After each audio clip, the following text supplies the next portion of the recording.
शिक्षा नगरी कहे जाने वाला रुड़की शहर, जहां पर आईआईटी विकसित है और विख्यात इसी से होता है कि शिक्षा नगरी रुड़की जिसको कहा जाता है, वहां पर लगातार अगर देखा जाए तो पिछले 2 बार से विधायक प्रदीप बत्रा बनते आ रहे हैं। पहले कांग्रेस से विधायक बने थे, तो इस बार वो भाजपा में विधायक बने हैं। और वहीं अब देखा जाए तो 2022 के चुनाव भी नज़दीक आ चुके हैं। उसी को लेकर के जो सभी पार्टी के जो नेता है वो अपना दमखम दिखा रहे हैं और अपनी टिकट की दावेदारी भी कर रहे हैं। वहीं हमारे साथ आज मौजूद है संजय अरोड़ा, जो रुड़की पंजाबी महासभा से ही आते हैं। उनसे जान लेते हैं कि किस तरह की उनकी तैयारियां हैं और दावेदारियां हैं। सबसे पहले संजय जी, आपका स्वागत है। धन्यवाद। सवाल यह है कि रुड़की शहर में विकास कहते हैं विधायक जी, विकास बहुत कराया है।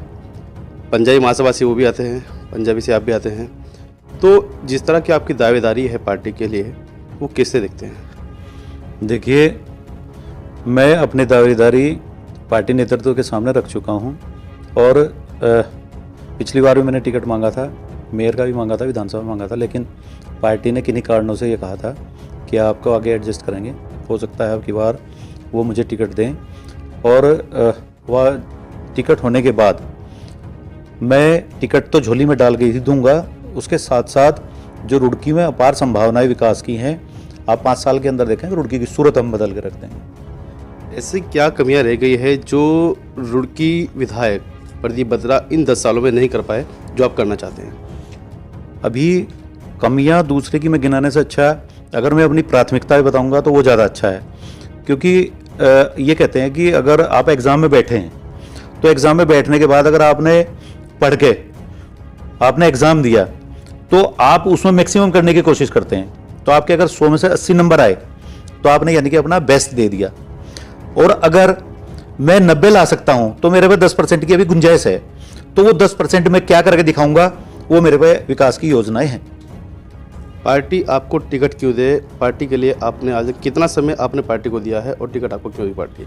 देखिए, पार्टी में मैं जब से भाजपा में हूँ तब से मैंने लगातार पार्टी के कार्यक्रम हो, पार्टी के लिए जो भी कहीं भी मुझे ड्यूटी लगाई गई हो, मैंने अपनी ड्यूटी को ईमानदारी से निभाया है। और मैं जब पार्टी का जिला उपाध्यक्ष था, जितने भी कार्यक्रम हमारे हुए हैं, ज़्यादातर जिम्मेदारी हमारे ऊपर रहती थी। और उसके साथ साथ जितने भी रुड़की के लोग हैं, जो भी मेरे पास आता है काम कराने के लिए, मैं हमेशा उनके साथ खड़ा रहा हूँ। हो सकता है कि उनका काम कभी हुआ हो, कभी ना हुआ हो, लेकिन मैंने कभी किसी के कार्य को ना नहीं करी। उनके साथ में हमेशा हरदम खड़ा रहा हूँ, क्योंकि आदमी के साथ अगर कोई खड़ा रहे तो उसका मनोबल बढ़ता है। तो कोई भी कार्य, और जब तक आप प्रयास नहीं करेंगे वो कार्य नहीं होगा। कोरोना जैसी महामारी आई थी, तब से अगर देखा जाए तो आप जनता के बीच में हैं। जब से वैक्सीनेशन शुरू हुआ है, आपने लगभग 150 दिन लगभग हो गए आपका वैक्सीनेशन चल रहा है, उसको लेकर भी देखा जाए तो जनता आपके कितने साथ है? देखिए, वैक्सीनेशन का कार्य हमने 30 मई से स्टार्ट जब से किया था, उस टाइम लोग एक दूसरे से मिलना चाह रहे थे, क्योंकि कोरोना महामारी एक ऐसी थी कि आदमी भाई भाई के यहाँ नहीं जाना चाह रहा था। उस वक्त हमने वैक्सीनेशन अभियान ये अपना स्टार्ट किया था। आज लगभग हम 153 कैंप अपने लगा चुके हैं, लगभग 22 से 23 हज़ार लोगों को हम वैक्सीनेट रुड़की में कर चुके हैं। और हमने ये कसम खाई थी कि जब तक रुड़की 100% वैक्सीनेट नहीं हो जाती तब तक हम ये कार्य जारी रखेंगे। और आज हम उस मुकाम पे हैं कि आज लगभग 95% हमारे ज़िले में पहली डोज लग चुकी है और लगभग 66% दूसरी डोज लग चुकी है। और हमारा ये मानना है कि लगभग अगले 1 महीने तक हम ये पूरा कर देंगे। थोड़ा सा हमने लोगों से भी निवेदन किया है, क्योंकि लोग बीच में जैसे कोरोना का प्रभाव थोड़ा कम हुआ था, तो लोगों ने ये सोचना शुरू कर दिया था कि कोरोना चला गया है, इसलिए थोड़ा सा वो निडर हो गए थे। लेकिन जैसे ही ओमिक्रॉन का आया है अब ये दूसरा वेरिएंट, तो लोगों ने फिर आना शुरू कर दिया है, लोग जागरूक हुए हैं। और मेरा सबसे निवेदन भी है हाथ जोड़ के कि वो जल्द से जल्द अपनी वैक्सीन भी लगवा लें, जिससे हम कोरोना महामारी से बच सकें। आखिरी सवाल मेरा यह है, जिस तरह से आपने नगर निगम चुनाव में मेयर का टिकट भी मांगा था और पार्टी ने आपको टिकट ना देकर के महेंद्र गुप्ता जी को टिकट दिया था, तो आप बसपा में चले गए थे, तो इस बार क्या होने वाला है विधानसभा चुनाव में अगर आपको टिकट नहीं होता? देखिए, मैं जब पार्टी से मैंने टिकट मांगा था तो माननीय मुख्यमंत्री जी जो उस टाइम थे, उन्होंने मुझसे वादा किया था कि हम आपको कहीं ना कहीं एडजस्ट करेंगे।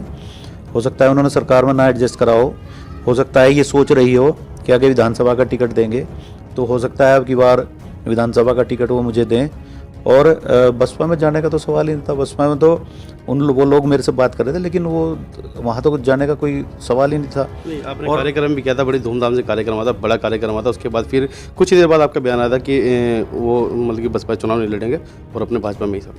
वो उन्होंने जो परिवार था, परिवार ने समझाया कि आप कहीं ना जाएं, कहीं किसी से बात ना करें, और हम आपके लिए तैयार खड़े हैं, हम आपको कहीं ना कहीं एडजस्ट करेंगे। हो सकता है 2022 के लिए उन्होंने ये सोच रखा हो, तो मैं 2022 के लिए तैयार हूँ। और जो रुड़की की जो जनता है वो भी कहीं ना कहीं ये सोच रही है अब की बार इन्हें टिकट मिलना चाहिए। और मैं आपको ये आश्वासन देता हूँ कि अगर 5 साल में जो वर्क आज से पहले लोगों ने किया है उससे अगर मैंने 21 ना करके दिखाया तो मैं 5 साल बाद खुद इस्तीफा दे दूंगा। और जब तक जनता ये नहीं कहेगी कि आप दोबारा आप ही आओ, तब तक मैं खड़ा नहीं होऊंगा।